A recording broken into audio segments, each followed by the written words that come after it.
Sometimes people say things, and when they say those things, we have to talk about it.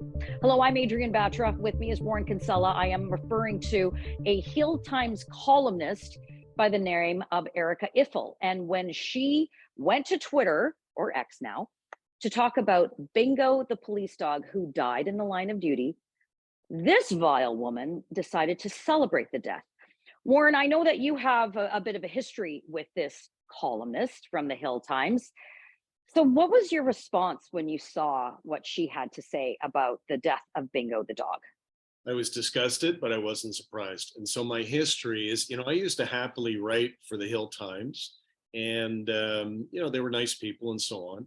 And we had a deal there. And, you as my editor, it's the same thing. We're not allowed, it's not good for the paper, for columnists and opinion writers to take shots at each other personally.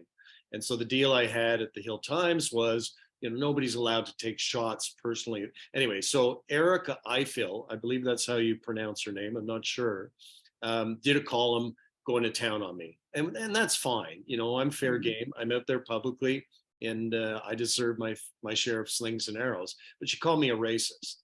And, you've known me for a long time, and I think people know me. The one thing I'm not, is a racist. I'm not. And so I quit the Hill Times and have continued happily writing for you and for our paper. But this woman has continued to plumb the depths. This woman has continued to be down in the gutter. I've just got one example right here. I'll hold it up. I don't know if you can see it on my phone, but I'll read it to you. Ooh, now I really have questions for Black men who date and marry white women. Like, did you not know this and you just ignored the stench? Ignored the stench. There's a lot of stuff like that where she celebrated the death of a dog and said that white people care more about animals than we do about other humans. Like, I've been writing, as you know, about racism for a long time. And my very first book was about racism on the left. Racism isn't just an issue for the right, it's an issue for the left as well. And this Erica Iffel person is a prime example of that.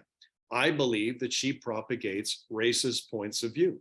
She says things about white people. She generalizes about white people in a way that is divisive and damaging and false. And that's racism. That's the dictionary definition of it. Why the hell she's still published by the Hill Times? I don't know. That's their problem, but we're entitled to call her out. I was going to ask you about that. Like, I really find it troubling, and I'm parsing my words here a little bit, that this is an individual who is so damaging and so divisive. And I'm looking at the poster, at the words you have right behind you, "Tear Us Apart." I know it's the Joy Division song, but it's appropriate that it's those three words that are right behind you as we talk about this.